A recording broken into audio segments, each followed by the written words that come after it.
something. Looks like there we go.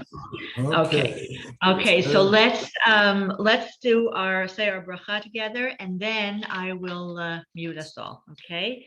Baruch atah Adonai Eloheinu melech haolam asher kiddushanu b'mitzvotav v'tzivanu la'asok b'divrei Torah. Blessed are you, our Lord, our God, King of the universe, who has sanctified us with your commandments and commanded us to study and engage with Torah.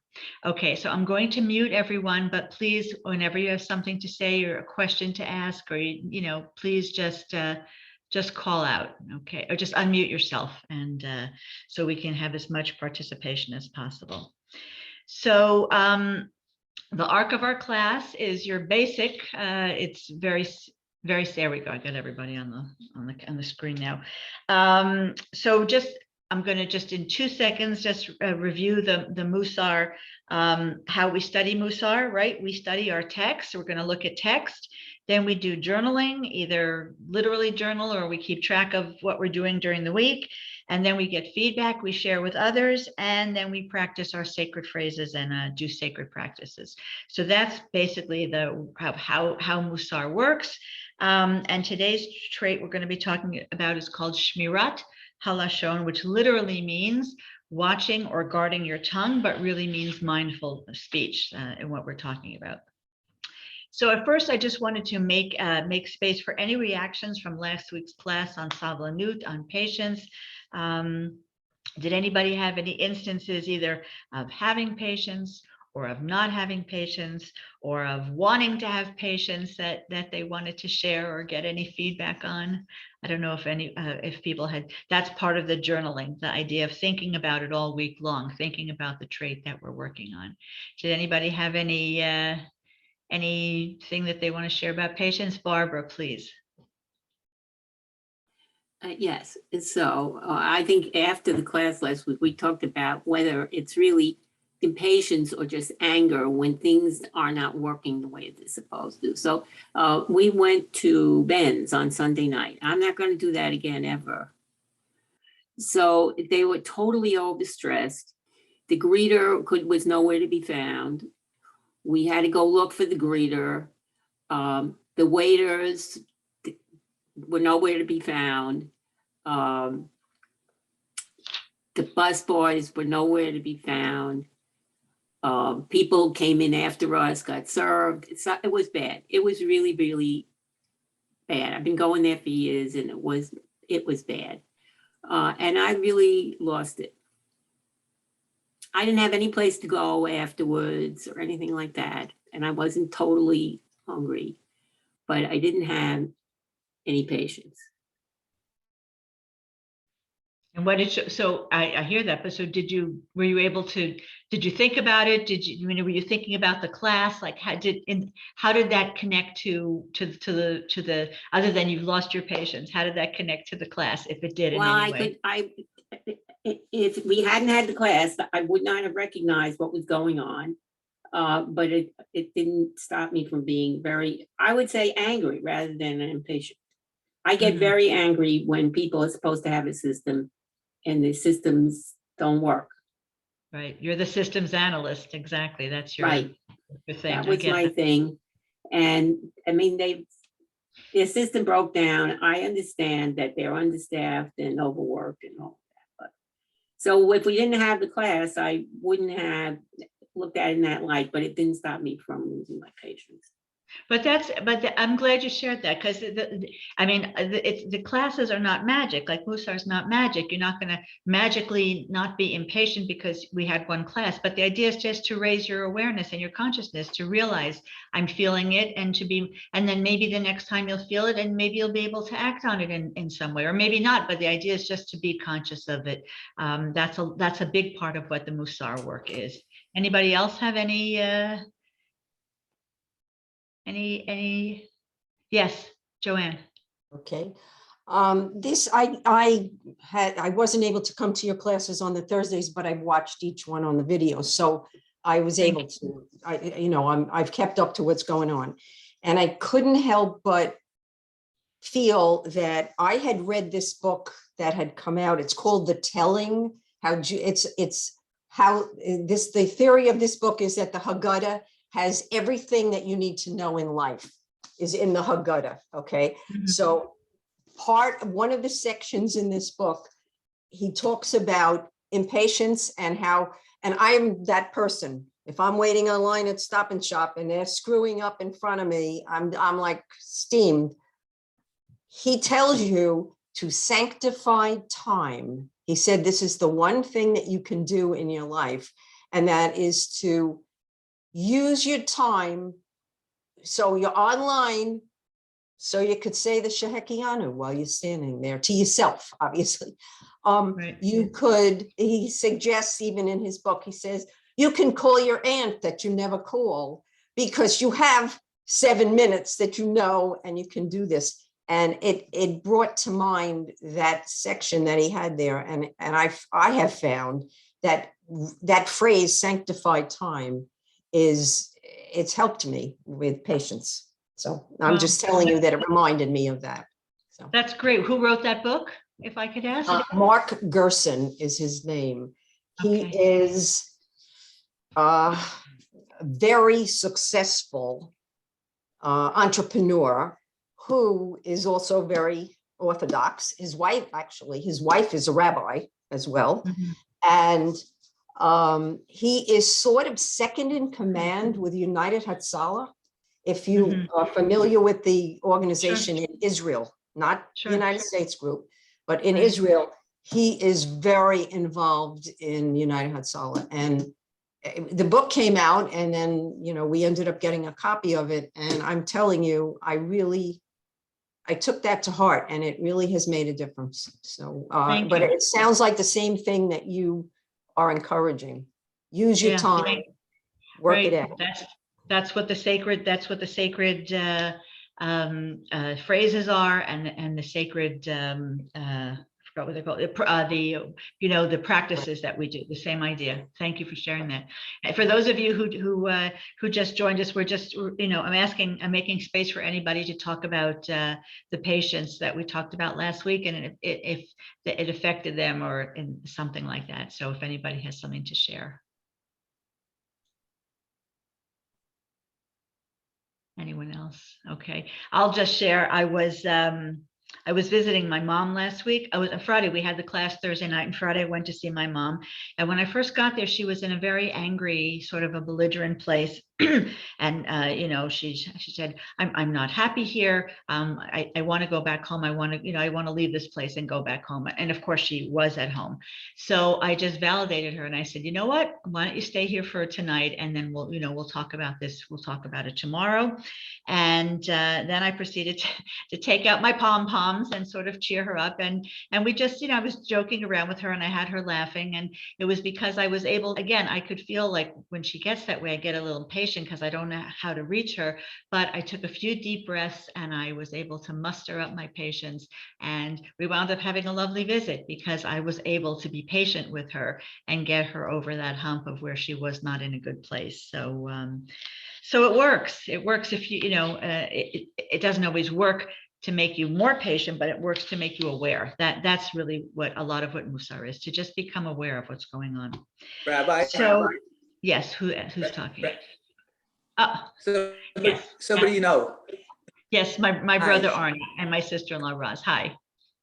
Hi. The patients, I didn't make it last week on Thursday, but we watched it on Monday and on the recording. And, being a caregiver with Roz, who's recovering very nicely, thank God, from a stroke, but it does, try my patience. And I learned, by listening to our discussion last week, I've just given a lot more thought, and I've been doing things, and I think I've been more patient with her, and I really want to be, and I feel like I'm going to keep working on that. And I felt that the class or your study session was excellent, and it's really helped me a lot. And with Roz, and I think she has to be patient with me also. So we're working on it together, and we're moving forward in a positive way. So thank you. Well, I'm an impatient patient. So I want this all to be over. And so I have to learn patience, and wait for this whole thing to be done with. So that's part of the whole thing. And just be patient and wait. And I can see that it's taking a long time, much longer than I ever expected. And I don't see an end game. So the patience that you talk about is very important. I have to be patient with myself to see the strides that I have made. And when each time I go to a doctor or a therapist, they all tell me how great things have come. But in my head, I don't see that. Yeah, But we the are often the patience most, of it is very. yeah, we are Rabbi? often the most impatient with ourselves. And Arnie, I wanted to thank you because that's an important point, that the person who has to be patient for the person who doesn't have patience.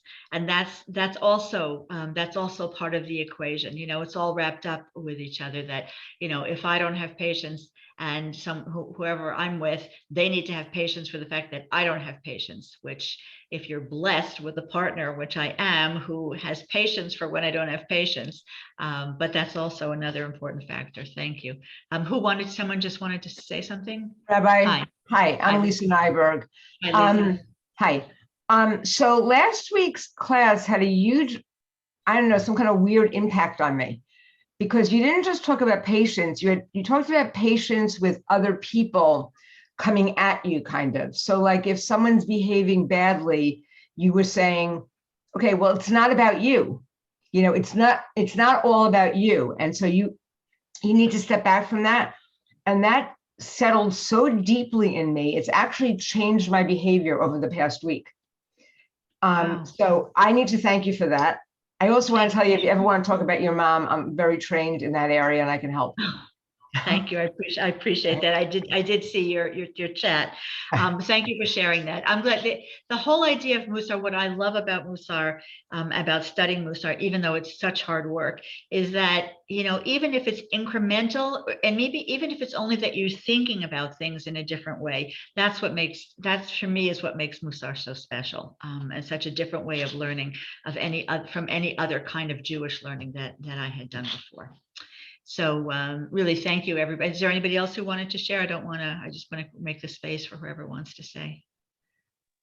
Okay, well, thank you so much for sharing, everyone. I'm really glad that the classes are speaking to you, because when I discovered Mussar a number of years ago, I just, as you said, Lisa, it really changed my life. It changed the way I do a lot of things.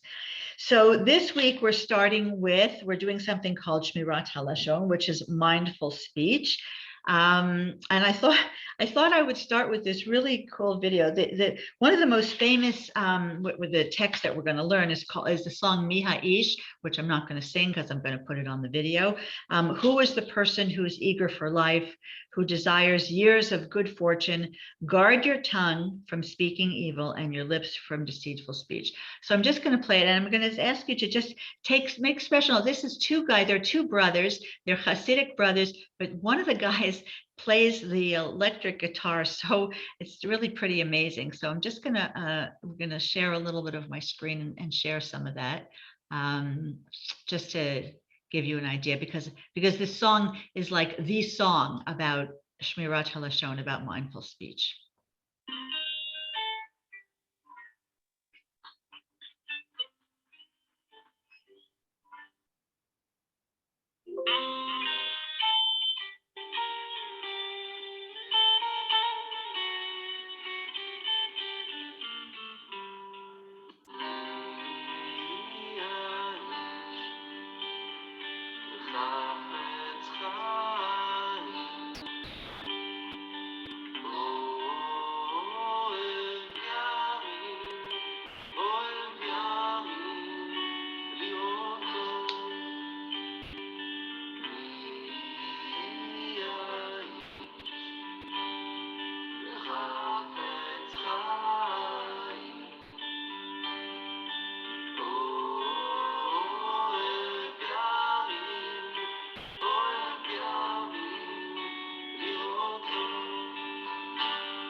your tongue from speaking evil, and your lips from deceitful speech.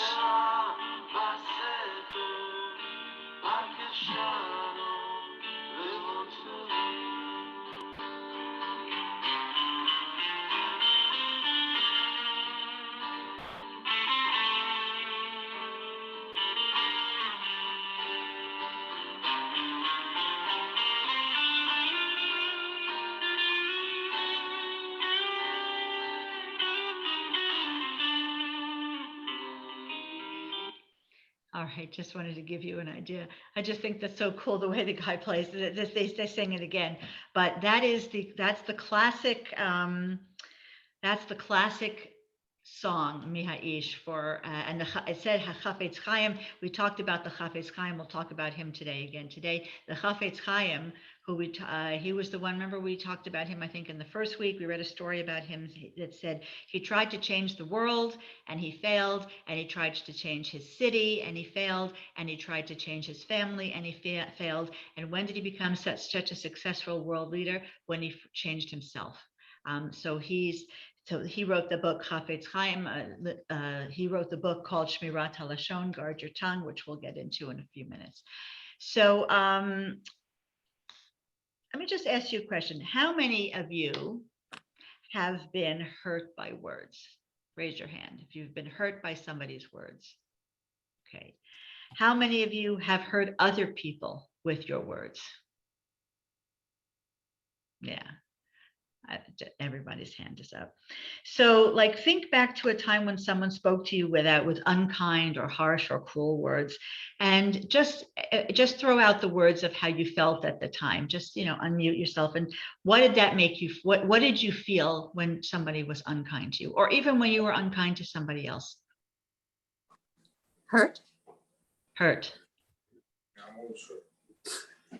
Middle of the night, he pushes you away. Angry. Angry. Yeah. Angry, What else? yeah. Also angry. Sad. Sad. Okay. Small. Small. Anybody Confused. feel? What? I'm sorry. What'd you say, Sandy? Confused. Confused. And anybody invisible? All right. What, Susan? Yeah, I gotta do the same.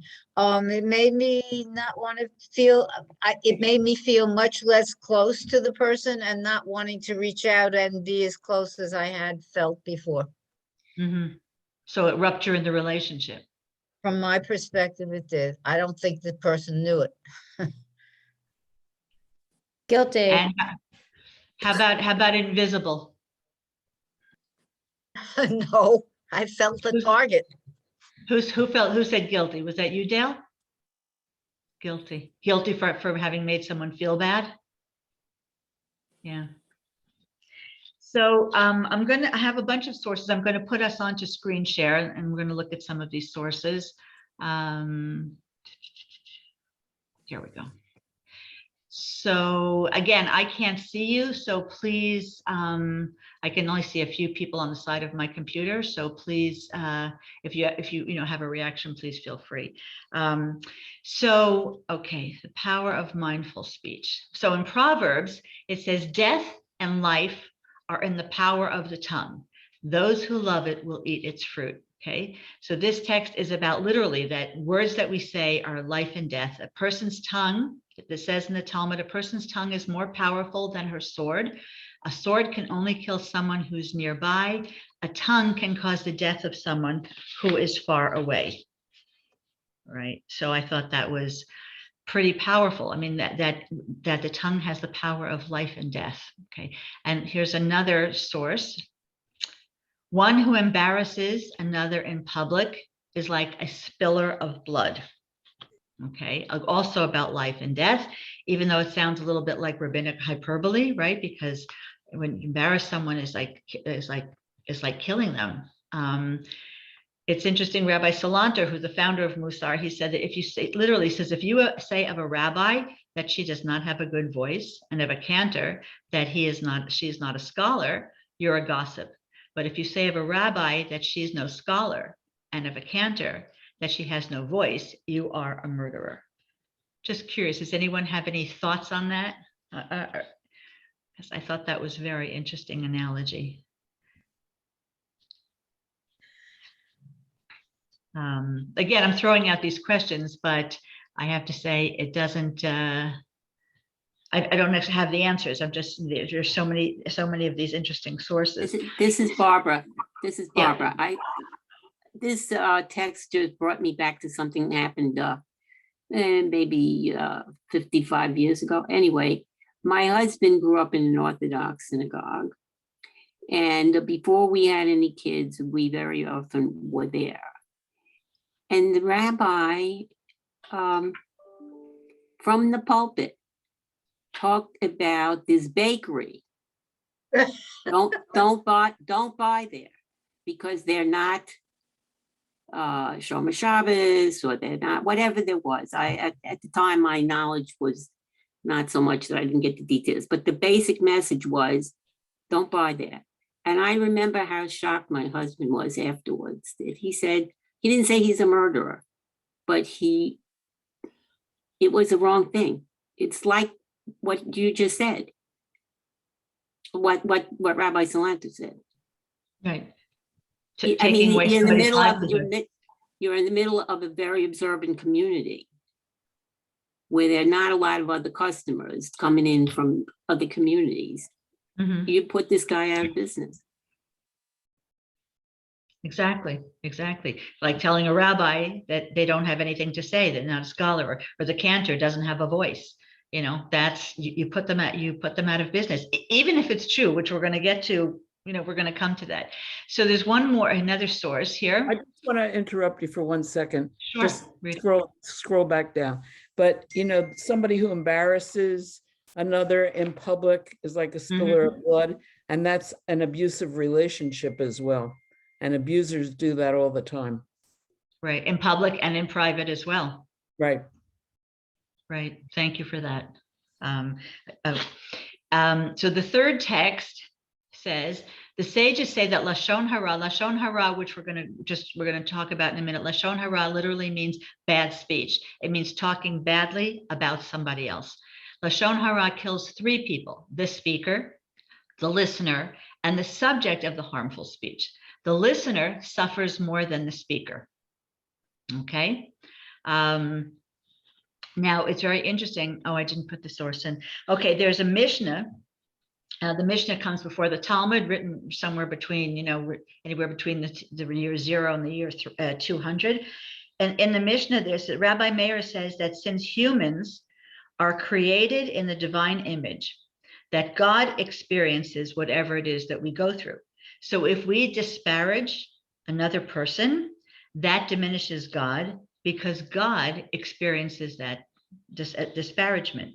So not only are 3 people harmed, right? The speaker, the listener, and the person being spoken about, but God is also harmed by Lashon Hara, which is about evil speech, which is really interesting. Because if you think if you hear somebody say something bad or negative about someone you love, you feel that hurt. And that's how it is with God. We are God's creation, and God cares about us, and God loves us. And if I hurt another person, God feels that person's hurt, which I thought was a very powerful Mishnah. I have a friend and a colleague who I met when I was studying in Israel, Rabbi Marcela Gorelnick. She's from Argentina. It's funny, we never would have met. We became very good friends studying together. She was also a second career. And she said that this is like the parable of the secondhand smoker. Not only does the smoker have more of a chance of getting cancer, but those who suffer from secondhand smoke also suffer this possibility, right? And like smoking, speaking Lashon Hara, speaking badly about people, is also addictive. Okay. So in this wonderful book called Words That Hurt, Words That Heal by Rabbi Joseph Telushkin, is a great book, which I have had for a while. And for this class, I was able to read the whole book.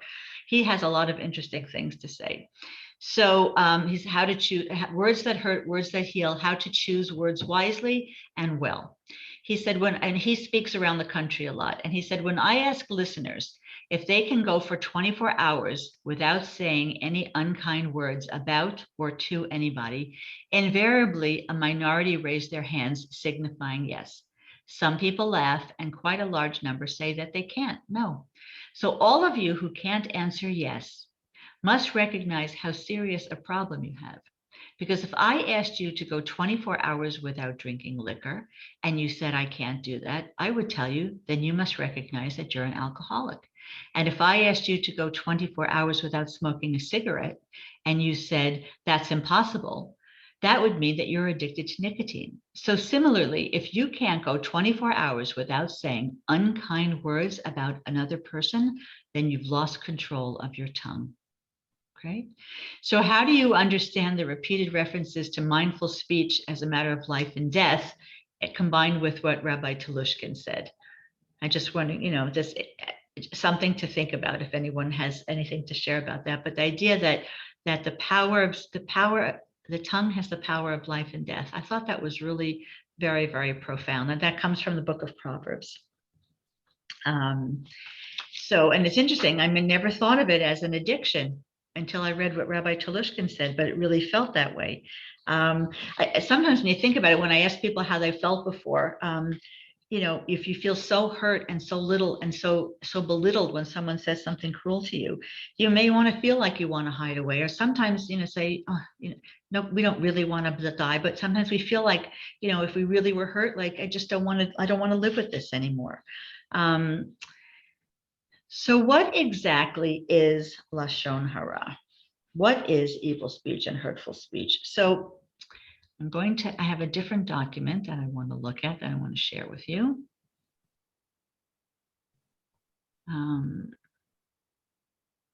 Okay. It's called we're going to look very, very briefly at the laws of Lashon Hara. And that comes from this book, Guard Your Tongue, which was written by the Khafiz Khayyam, which he wrote it in Hebrew, but it's translated or sort of adapted and translated into English by Zelig Pliskin.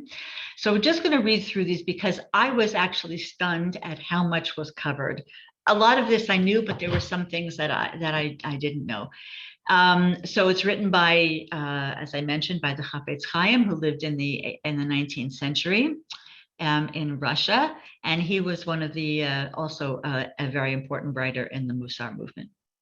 So the definition of Lashon Hara. So first there's speaking, and then there's listening. Speaking Lashon Hara, speaking poorly, and then there's listening to it. He says that Lashon Hara is any derogatory or damaging statement against an individual. And Maimonides supplies a litmus test for determining whether something is or isn't Lashon Hara. Anything which, if it would be publicized, would cause the subject physical or monetary damage, or would cause him anguish or fear. So basically certainly that story that you told about the bakery, that would be also Lashon Hara. So there are so many commandments about Lashon Hara. There are 14 positive commandments saying that this is what you have to do to not speak Lashon Hara. And there are 17 negatives that say this is what, don't do this, don't do that, don't do this, because that's considered Lashon Hara. And two of the positive examples is, do not go about as a talebearer among your people, right? This is your basic prohibition against speaking Lashon Hara about people. And another one is, do not place a stumbling block before the blind, right? Because if you're going to talk to somebody else and they're going to listen, then you're causing them to have the sin of Lashon Hara. I'm not going to read all of these. So Lashon Hara guidelines, right? Evil speech or gossip, it's Lashon Hara even if it's true. It's Lashon Hara even if the listener pressures the speaker to tell, right? Oh, come on, you can tell me, you can trust me, tell me, right? It's Lashon Hara even if the names are left out. Well, I'm not going to tell you who it is, but she's 5'5" and she has blonde hair and she's a rabbi, right? Okay. And it's Lashon Hara even if it's about the speaker's family. If I tell you something negative about my own family, that's Lashon Hara. And even if I include myself in the derogatory description, that's still, even if I'm including myself, it's still considered Lashon Hara. You're not allowed to say it, and people are not allowed to hear it. Okay. It can be factual. sometimes whether it depends on the situation. Reporting, okay, right. If that's another thing. If you say that, well, somebody gave $100 to tzedakah. Well, if that's a very wealthy person, then you're going to think, oh, that's all they gave. They only gave $100, right? So no matter what you say, that's the whole idea. If you talk about anybody, about anything, it can be misconstrued, okay? And it doesn't even have to be speech. Any means of communicating derogatory or damaging information. If you roll your eyes, if you wink, if you make a sarcastic comment, that all goes under what you're not supposed to do, okay? Then there's something called Avakla lashon hara, like the dust or the wake of lashon hara, okay? Sometimes you say something here in praise. If I praise somebody, if I say, oh my God, she was wearing such a gorgeous dress. She looked so beautiful. And then someone might say to me, well, that's not really her best color. So I'm trying to say something nice and the person turns it around and all of a sudden it became lashon hara, right? So the whole idea is you're not supposed to talk about people at all. Let's see, or negative implications, like, somebody turned around their life. Maybe they had a problem with alcohol, or maybe they actually did time in prison. You're not supposed to say, oh, you can't, yeah, he's really great now, but you don't know what he used to really be like. Or, don't ask me what happened to so-and-so, right? Because I can't tell you, that. So it's such a leading comment that you're sort of saying it without saying it. So that's all about speaking. Now there are all these laws about listening to lashon hara, okay? If someone tells you something about someone else, it's forbidden to accept or believe it, right? So you're not supposed to believe the person. Even if it's someone that you trust, and even if they're telling you something that's true, you're not supposed to believe them. Let's see. Believing lashon hara is forbidden regardless of the subject, right? Whether it's a family, a friend, an enemy, you're just not supposed to believe it. However, the listener is forbidden from accepting the information as true, right? You can suspect, you can investigate, but you're not supposed to actually believe it's true, which that's really hard, especially if you trust the person who's telling you this, okay? Don't enjoy the lashon hara. Well, that's really hard because who doesn't like to hear something juicy sometimes? So it's very hard to do that. And don't pretend to agree or accept it, right? Don't make a face, don't make eye contact. It's, there's as you can see, there's just so many laws. Like when you think about it, this really covers every time you say just about anything about another person ever.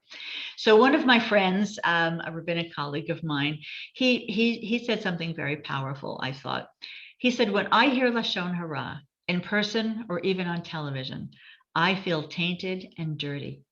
And when I speak lashon hara, sometimes I feel entitled. Am I processing? Am I venting? Like, why am I speaking this way? I try to avoid lashon hara and the need to find better ways to process or vent and retain that sense of being sullied by lashon hara. That whole idea of being sullied by lashon hara, I thought was very powerful, because that's what they were talking about. They're talking about it. You're the person who does the speaking feels sullied, and the person who hears it also feels sullied. So, Rabbi, it's Nancy. Hi, Nancy. Hi. So, how do you react, or what do you do if you are speaking? Two people are speaking, and one person says something negative about another person that they both know. And that bothers you, that this negative comment comes out.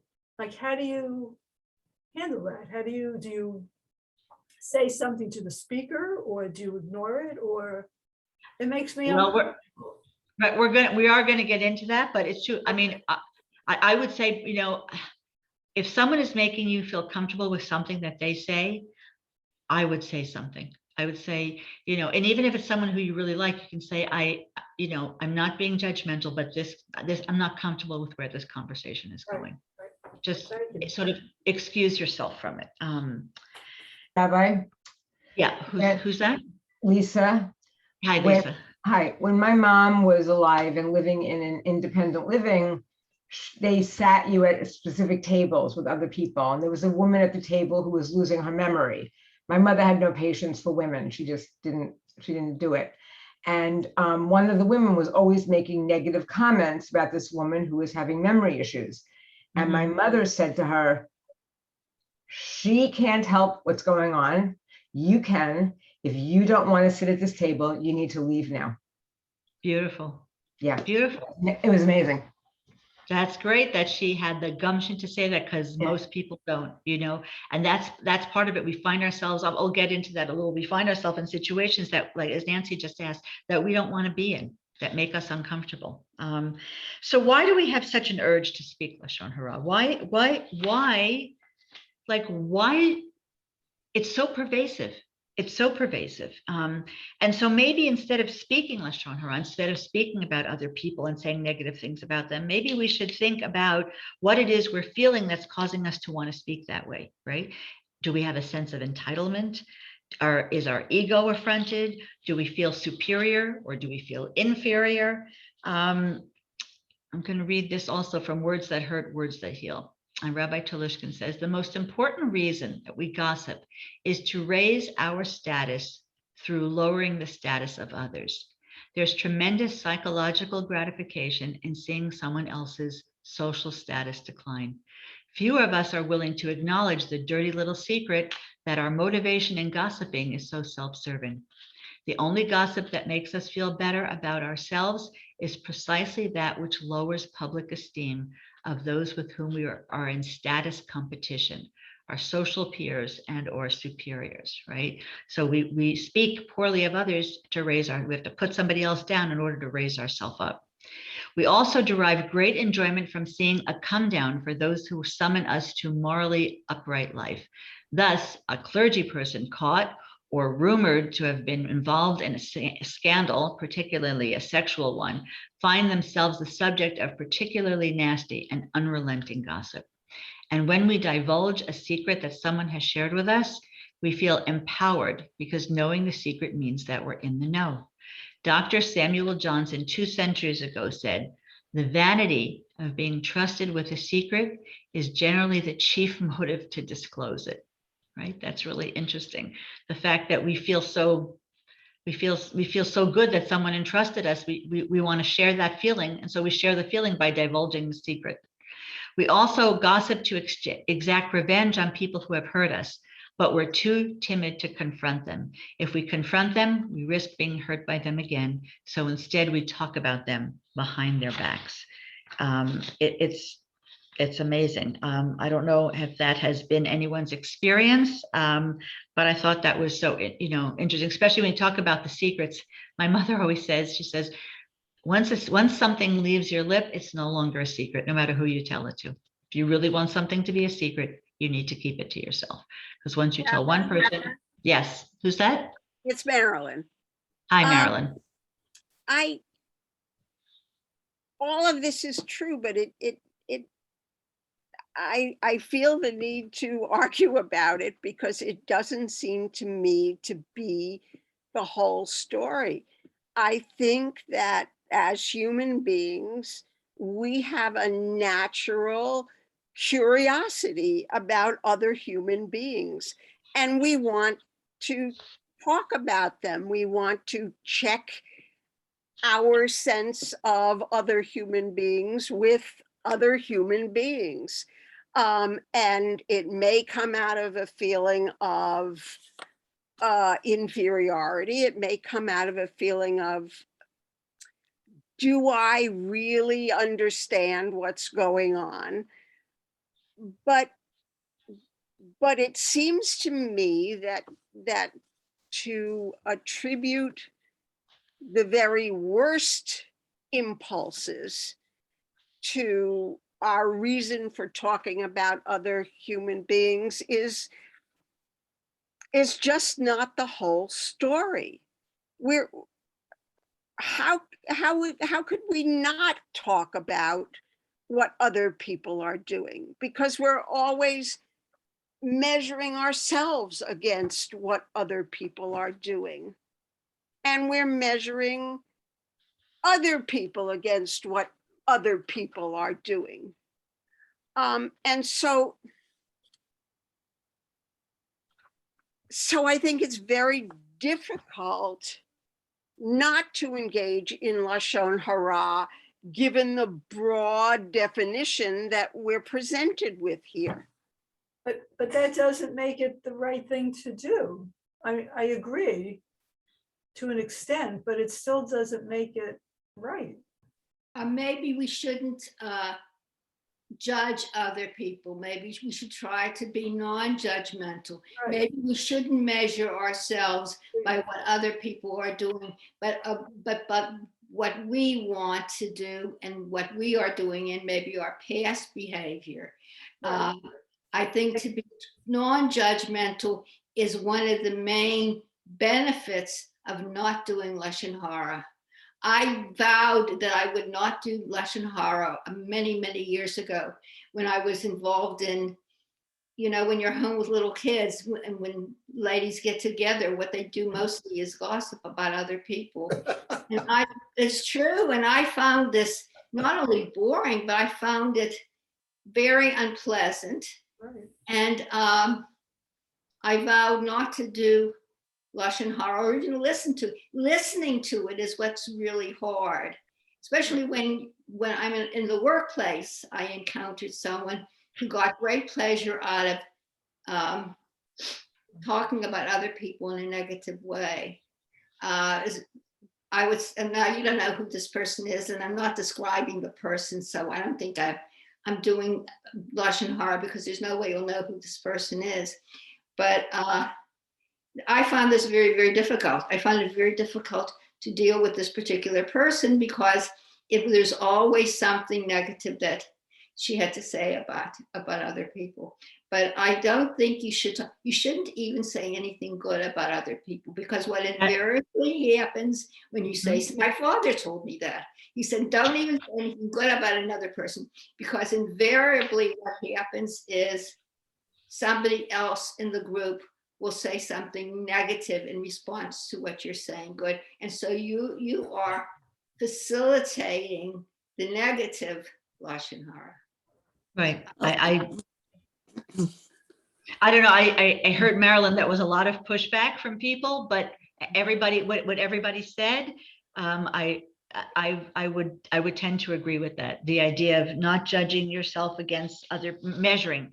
You said measuring yourself. I have to say something on Marilyn's behalf. Sandy, so you were a librarian and you dealt with books the whole time. So what happens about reading book reviews?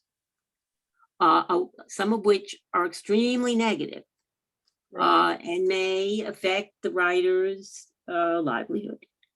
But without that, I mean, what's the purpose of a book review? I think the thing is you shouldn't talk about the book. I had a real problem actually when my kids were young, and I had a little girl who babysat for me, and she stole. I knew she was stealing stuff.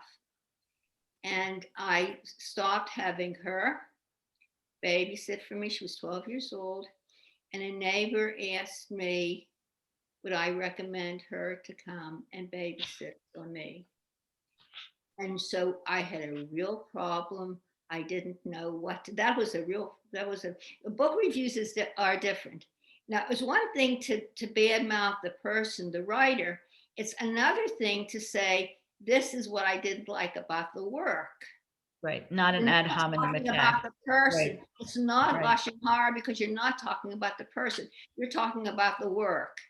And if Right. a person, if the work is not going to be entertaining, then I had no problem with that. But I did have a problem with what to do about this little girl. Right. So if saying something about a bakery is Lashon Hara, then saying something about a work that someone has produced would seem to me to be the same thing. Spoken like a writer. That's what my problem is right now, because it seems to me that you are restricting about 80% of what people talk about. Right. That's what this mindful speech is supposed to be. You're supposed to talk about, I guess, you know, I forgot there's a saying that's something about, people, small people talk about people, and like, you should talk about ideas, right? And that you shouldn't talk the conversation, although it always does wind up being about people, that's not. And Nancy, I was going to say if you feel lashon hara coming, if you feel like you're saying it, about to say it, or somebody else is going to say something to you, there is three things that you can do. First, one is to stay silent, right? If you feel that you're going to say something that's lashon hara and you're not sure about it, you can stay silent. The third thing is, so the first called shtika, being quiet. The second thing is called da'at, knowledge. Try to figure out what's going on with you, and why do I want to say this negative thing? What is my purpose? Or what is my purpose even of saying the positive thing? What's my purpose in saying what I'm about to say? Am I trying to get a rise out of the other person? Am I trying to build myself up? To think about it. And rachamim, right? Mercy. Think about how what you're about to say will affect the hearer and will affect the person that you're talking about, right? We sort of create the world that we live in, right? If we see negativity in the world, then that's how the world's going to appear to us. And if we focus on the positive, then that's how the world's going to be to us. So if you think about what negativity is going on inside of ourselves, or maybe what negativity is going on in the person who's saying lashon hara to us, we don't have to figure them out. We're supposed to figure ourselves out. But that maybe that can give us sort of a guideline of how to extricate ourselves from that sort of a situation. To say, well, yeah, Nancy, you look like you want to push back. I was saying, what I said was about if you're the listener and you're hearing, right, not right, speaking, but listen.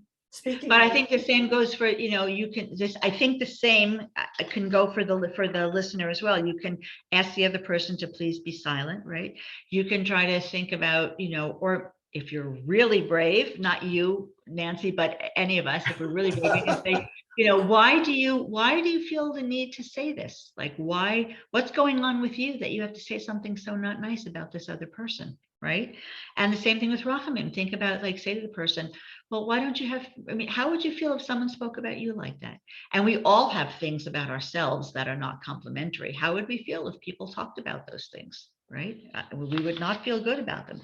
So, if we're brave enough to confront the other person, I think what goes for us, for whether we would say lashon hara, also can work for how we can help others disengage from talking lashon hara. But what if we want to? But what if you need to? What if you need to? Talk to your loved one, your husband, your wife, your closest friend about something that hurt you, that somebody did that hurt you, or something that you don't understand that somebody said to you, or they behaved in a way that was confusing to you. What do? You have no way of processing that with another human being. You have to just keep if you need, so the idea is, listen, this is not trying to make us into perfect individuals. So if you really need to process something, if you go to a therapist, or if you have to talk with your partner, if you're a husband, a wife, you're allowed to do that, but as long as you know why you're doing it. Like, if you're not doing it for salacious, to tell the salacious details, you're doing it because you want to help process it for yourself. That's, there are times when you can do that. Now, that when you talked about the bakery before, the times when you can speak lashon hara is like, if someone asks you, they're talking about a marriage partner, a shidduch, right? They say, I want to fix up so-and-so and so-and-so, what do you think about this person or that person? You're allowed to tell the truth, because again, as long as you realize that you're doing it for a higher good, because if there's something negative and you think this match isn't going to work out, you need to speak up about that, so that, two people don't wind up miserable. Or, if somebody did some work on your house and they really screwed up your house, right? You don't have to take out a huge ad, in the local paper saying, don't ever hire this person. But if somebody comes to you and says, I heard so-and-so worked on your house and did some work, what do you think? And you're allowed to say to them, you know what? They messed it all up. They didn't do a good job, So there are sometimes, and it's also, you're allowed to say it. However, you have to know what your reason is. If it's just to put somebody else down, that's that's not an okay reason. If you want to, at least as you said, if you want to process it with somebody, with one person who you trust, and you say to that person, listen, I don't want this to go any further, but can you help me work this out? I mean, therapists and rabbis too, people come to us all the time, to discuss problems that they have. I mean, certainly don't think of that as Lashon Hara. I think that a person's trying to process something and understand it, as long as, they're coming with the right reasons. So it's not that you can never, ever say anything negative. It's that you have to understand what the reasons are. And that's really important, and to not fool yourself, to not say, oh, well, I want to talk about this because I really need to process it. But when really what you want to do is tell the story. You have to be honest with yourself about it. And that's, again, that's what this Mussar practice of Shmirat HaLashon, of mindful speech, is trying to help us to process that, to think about what it is we're saying and why we're saying it, what we're saying to whom, and why we're saying it. Does that clarify a little bit? Can I just add something? Of course. It's Barbara. First of all, I have not read that book by Rabbi Telushkin, but I've read several of his other books, and he talks about this all the time.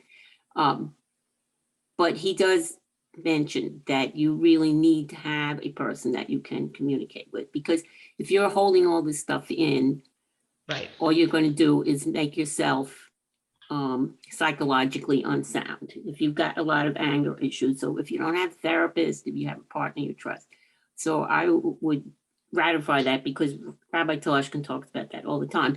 But I wanted to bring up another point that Khafiz Khayyam, a story about him that Telushkin quotes, and that is, you shouldn't talk Lashon Hara about yourself. And there is a very amusing story about Khafiz Khayyam on a train, which you might know this.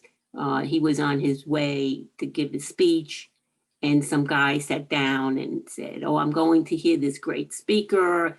And the Khafiz Khayyam said, oh, he's not such a great guy. And they go, no, how can you say that? He's such wonderful. No, whatever you heard, he's not the greatest. And the guy hit him. He slapped him. And then when he got to the speech, he found out it was the Khafiz Khayyam.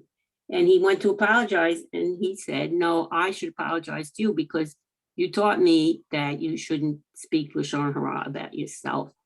And I think that is important, because that comes into this idea of false modesty, which is not an attractive quality for anybody. And it bothers people who see it, who hear it. Right.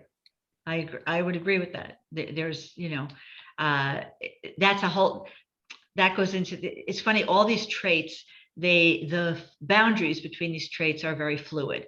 So that is very much part of the trait of humility, and which we're not going to talk about now. But humility doesn't mean, saying that I'm a nothing. That's not what it means to be humble. It's to acknowledge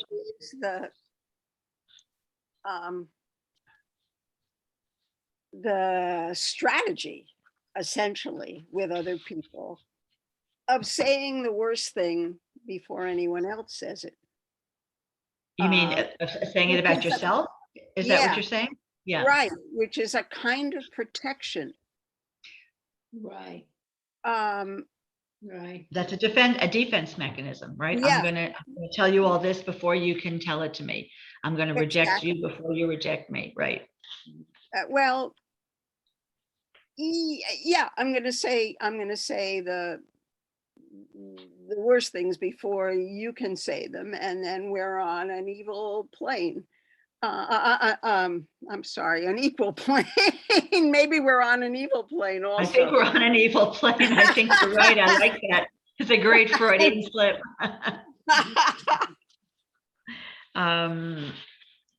Right, but I don't think it's necessary for us. The same way you don't walk around talking about your best traits. Why should you talk about your flaws? In other words, people who know us know what our positives and what our negatives are, and there's no need for us to broadcast them, right? People who know us, and people who don't know it, Okay, just like you don't know my good traits because you don't know me very well, you also don't know my bad traits. I don't need to broadcast that. You know, that's not part of what I need to do in order to be in a relationship with you. I don't believe.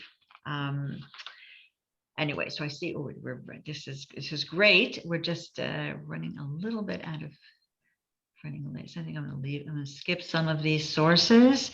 Oh, I thought this was very interesting. And we had studied the book of Job when we talked about wisdom literature last spring, when we did a class on wisdom literature.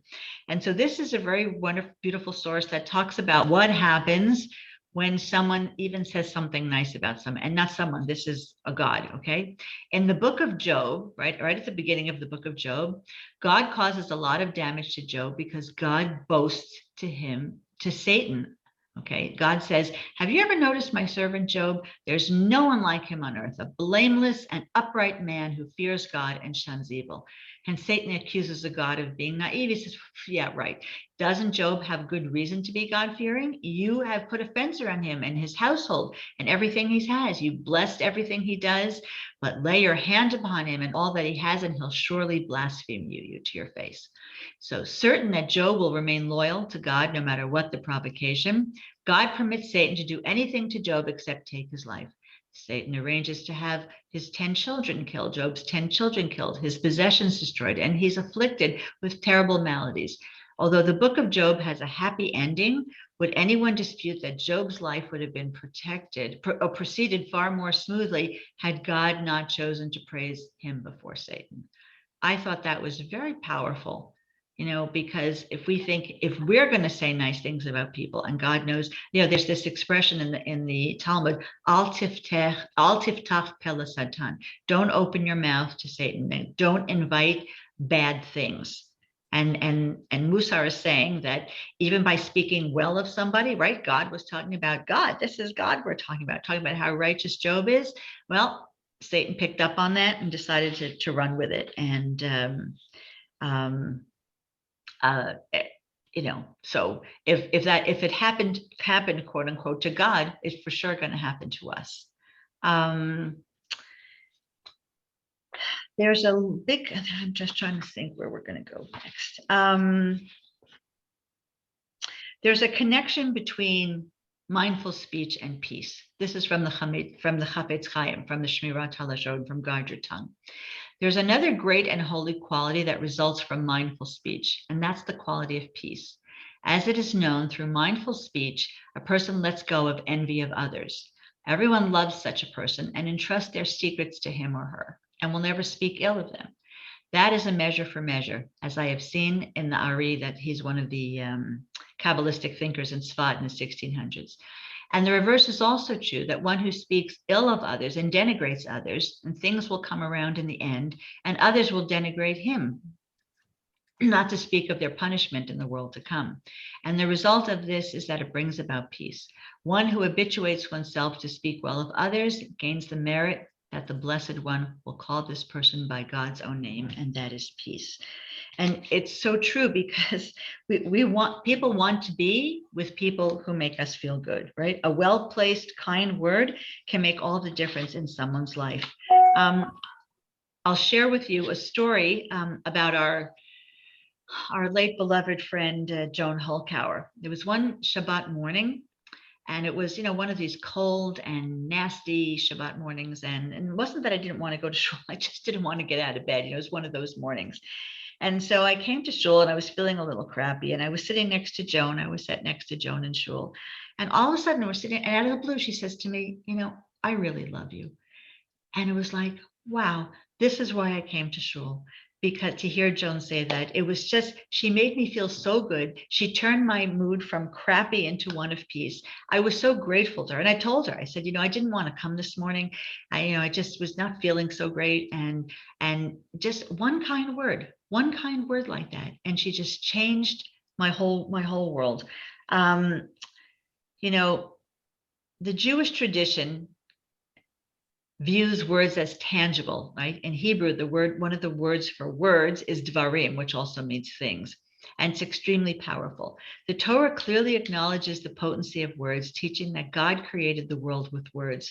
And the third verse of Breshit records And God said, let there be light, and there was light. You know, every day in our Shacharit and on Shabbat, we say, Baruch she'amar v'haya olam. Blessed is the one who spoke and the world was created, right? Words can create worlds, and words can also destroy worlds. And that is what Shmirat HaLashon, that's what guarding our tongue and mindful speech is all about. When, you know, the Khafiz Khayyam, because of course he wrote in the 1900s, he says that when people are preparing a telegram, notice how carefully they consider each word before they put it down. And even like with our emails and with our texts, you know, sometimes, you know, again, we think about what we're going to say before we say it. And this really ties in also to last week's. Like I said, the boundaries are very fluid. When you think about the patience, when you combine patience and mindful speech, you know, if somebody says something that is hurtful to you, one thing is that, you know, you can shoot an arrow back at them or shoot backwards at them. And the other is to let it sit for a while and figure out a way that maybe a more productive way of dealing with that and dealing with them. You know, to make our speech more mindful. That doesn't mean that the other person will learn from our mindful speech, but we will feel better. I think we will feel better about ourselves. There's maybe some of you know about the Hasidic story about a man. It was a man who said something very negative about the rabbi, and he was regretting having said that. So he went to the rabbi and said to the rabbi, "Would you please forgive me?"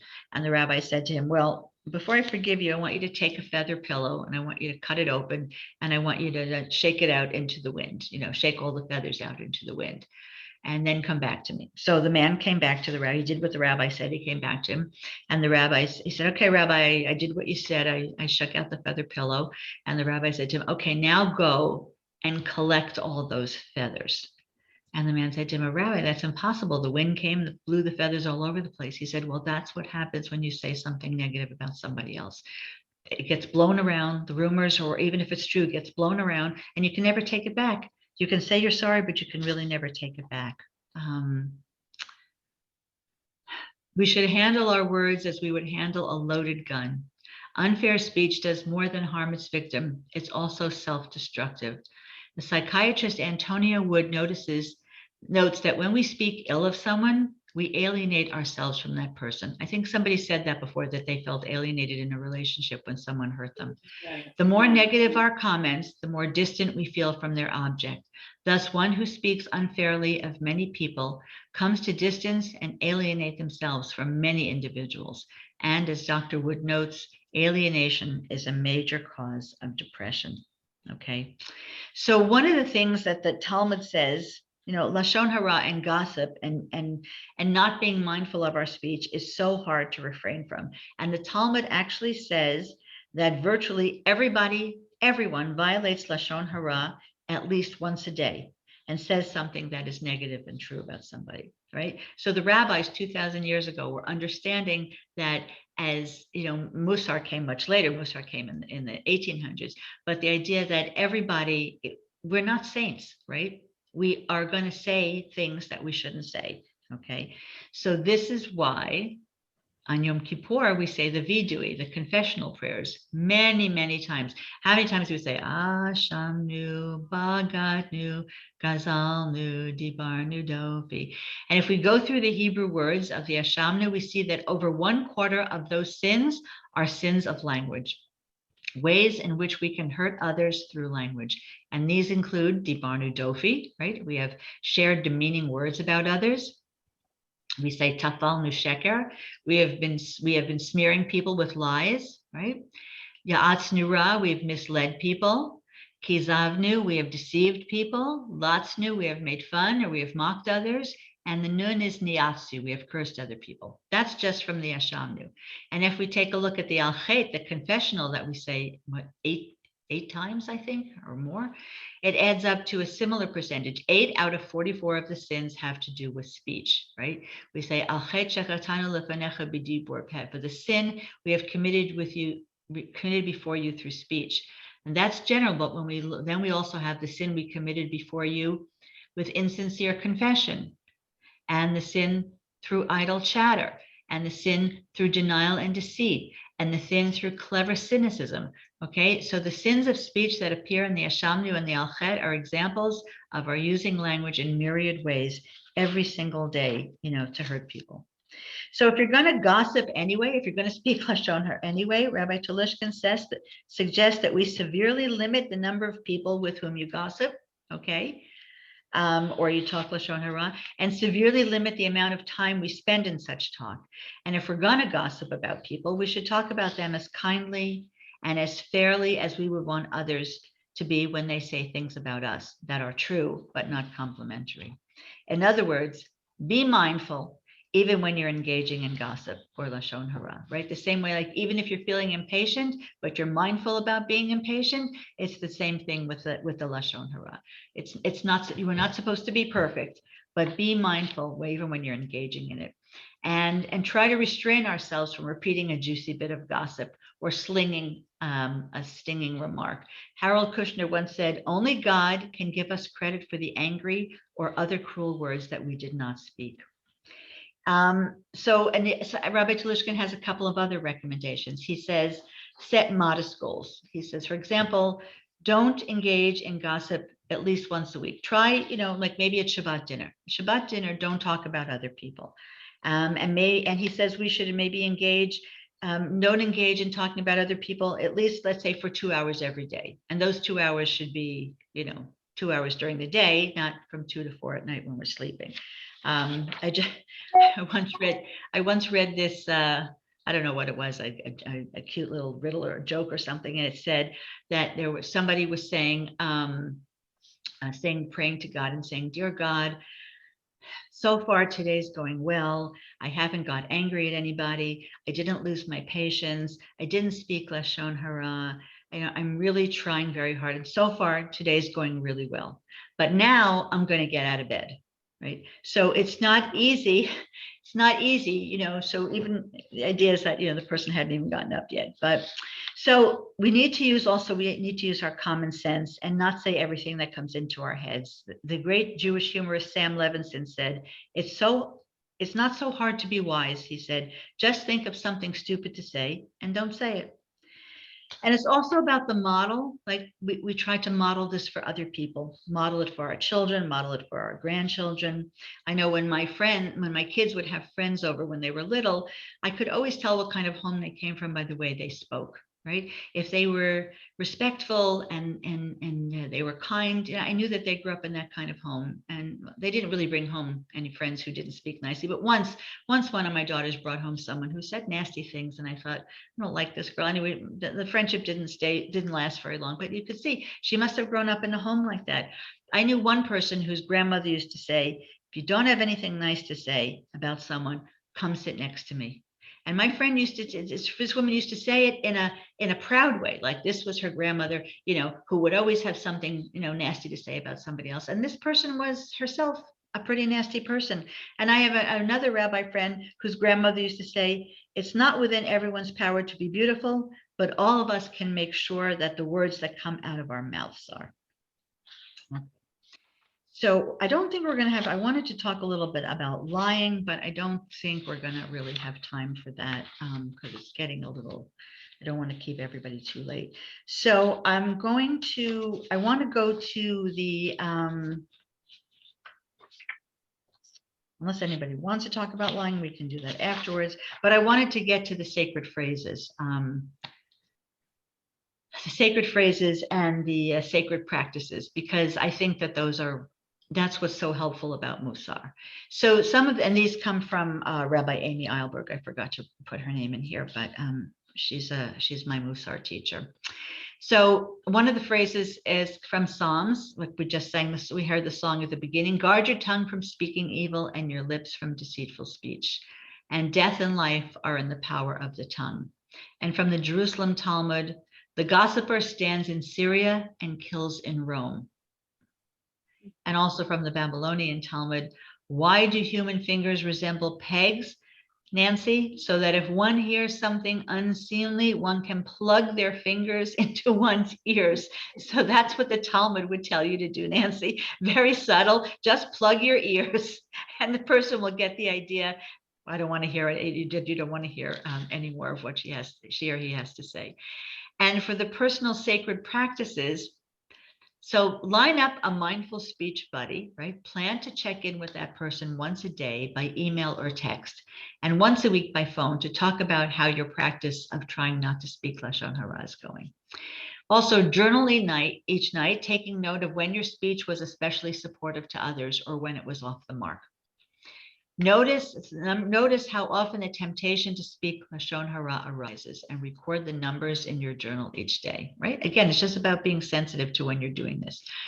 Once each day, when the temptation to speak Lashon Hara rises, see if you can slow down your response time. Recite your sacred phrase, and only then choose how to respond. And I love this idea of questions of what to think about during the week. What words of encouragement have I received recently from someone else, and how have they affected me? Okay. What words of encouragement have I given to someone else recently? When has Lashon Hara or harsh or cruel speech caused me pain? And when did I speak harshly to someone that caused them pain? And when does Lashon Hara trip me up? That is, when can't I resist saying something? What's going on inside of me that's making me want or need to say this thing? This is the real practice of Mussar, right? To think about these things. When and to think about, when did I say something kind to somebody? When was I unkind? And if I felt that need to say something that wasn't kind, what's going on in me, right? It's about us. It's not about the other person. Mussar is always about us, trying to figure ourselves out and figure out our own motivations. So I just wanted to finish with my colleague, Rabbi Abby Jacobson, a conservative rabbi, who said the Miha-ish that we saw that says, who wants life, those who guard their tongue and watch their speech. It strikes me as a warning to spend more time saying what I love about life and not what I hate about it. If I complain too much about my life without enjoying it, God will be listening and take it into account. While if I spend my time recounting how much I love my life, God will be listening and take that into account. So when you think about mindful speech and how that affects us and how that affects others, this takes this a step further and says how our mindful speech would even affect God. So may we all use our speech wisely. May we all be mindful when we speak.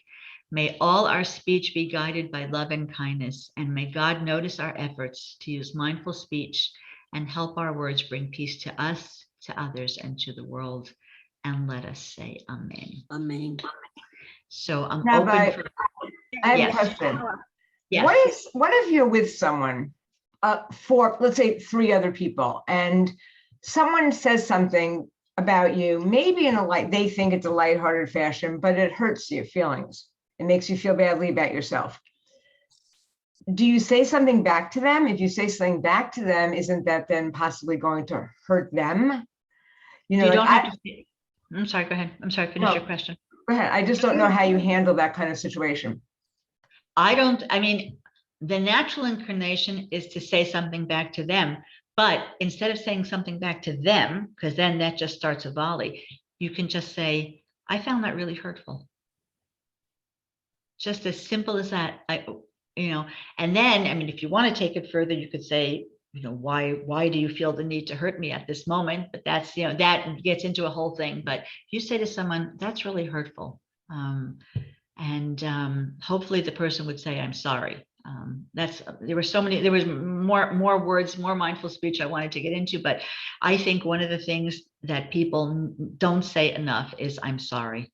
Right? Very often, if we tell somebody, that they said something hurtful, they did something hurtful, they'll give you a litany of reasons, a whole list of reasons to legitimize what they did, and the bottom line is really, I just wanted to hear 2 words. I'm sorry. I didn't want to hear a whole page of, why you did what you did. I get it, but what you did was still hurtful. So I think that I'm sorry. If you need to hear an I'm sorry and you're able to elicit that and it's genuine and sincere, I think that would go a long way. Is that helpful, Lisa? Okay. Anybody else? I have a ideas, question. thoughts. I have a Yes, question. Irene. Yeah. In support of Marilyn, because I agree largely with what she has said, is there no such thing as harmless gossip? Well, I guess the rabbis would say there's no such thing as harmless gossip. However, on the other hand, they realize that everybody does it. And so they're saying if you're going to do it, keep it small, keep it, between people you trust, keep it, don't do it all the time, make a special time that you're going to do it. In other words, it's like, I know you're going to do this. That's what the rabbis are saying. We know you're going to do this, but actually talking about people, it's not harmless because it generally devolves into, in some way or another, it devolves. Even if you say someone is fabulous, somehow it winds up devolving. I don't know why that is, not a psychologist, but it tends to devolve. Do you not find that, Irene? If you just try to, I don't know. No, I don't. I think it's part of an intimate friendship. Part of a friendship to talk about a third friend? To talk about little gossipy things, it creates an intimacy in a friendship without being mean. Right. I guess that's the catch, without being mean, without it devolving. I think that goes back to trust. In other Right. words, you're now trusting that person with your thoughts, so. Right. Well, I told you that the boundaries are fluid. Yes, I'm sorry, Rosalie, please. I also wonder sometimes when you're in a group and someone's, gossiping, let's say about a fourth person, and then sometimes I'll go home and I'm like, well, when I'm not there, are they doing that about me? And that comes the part where I never want to say anything and try not to say, I mean, we all do. I'm not saying that I'm, perfect, but We all do it, absolutely. yeah. And then where do you stop? And this is my best friend, but well, maybe she has another best friend. And then, so it just kind of like rolls. So my feeling is we just try to say nothing. And it's hard. Don't get me wrong. Everybody does it and I get it. We all do it, of course. Yeah. I mean, it's not something that, I don't think anybody doesn't do it at one point or another, but sometimes I try and catch myself and I'm like, do we really need to go here?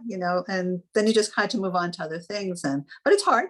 It's hard, especially when you have a friend you really trust, but most people don't have just one friend. There's another friend that they have. And I have found that and all of a sudden you hear something about yourself from another friend. And it's like, how'd you know about that? And, so it's hard. Right.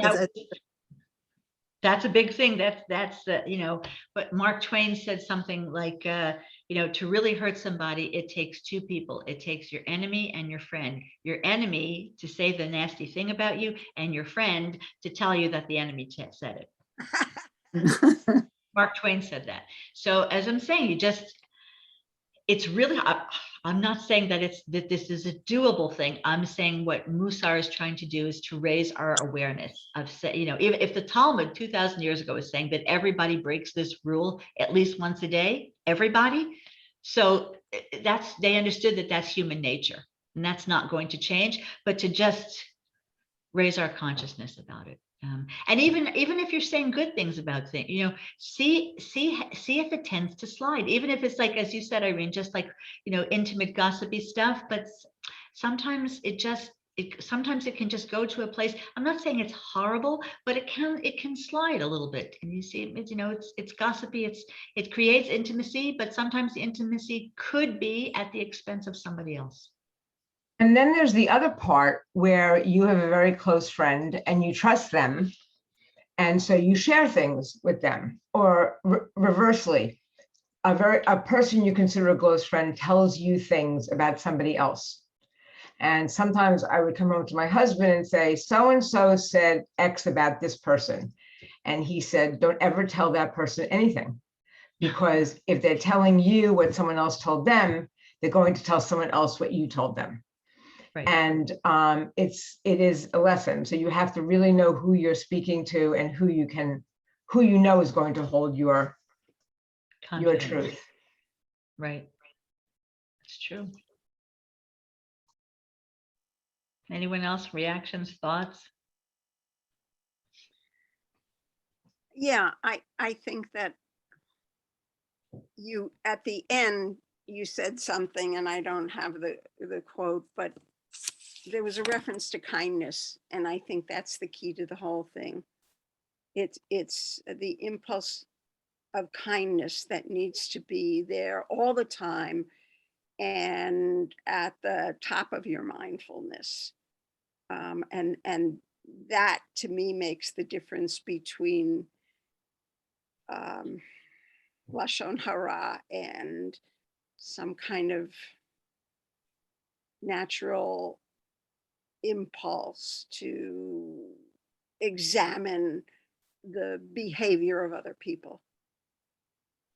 And even if you need to give a criticism, right, which sometimes we have to, again, to think about how you give criticism and why you're giving the criticism, and is it done in a kind and gentle and a productive way, and it's not that these things can't be said, it's how they're said.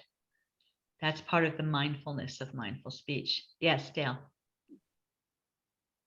So I started reading Everyday Holiness, and one thing that he comes right out with at the beginning is he says that these are all qualities that are innately in our soul, and we're just becoming more aware of them, just as you're saying.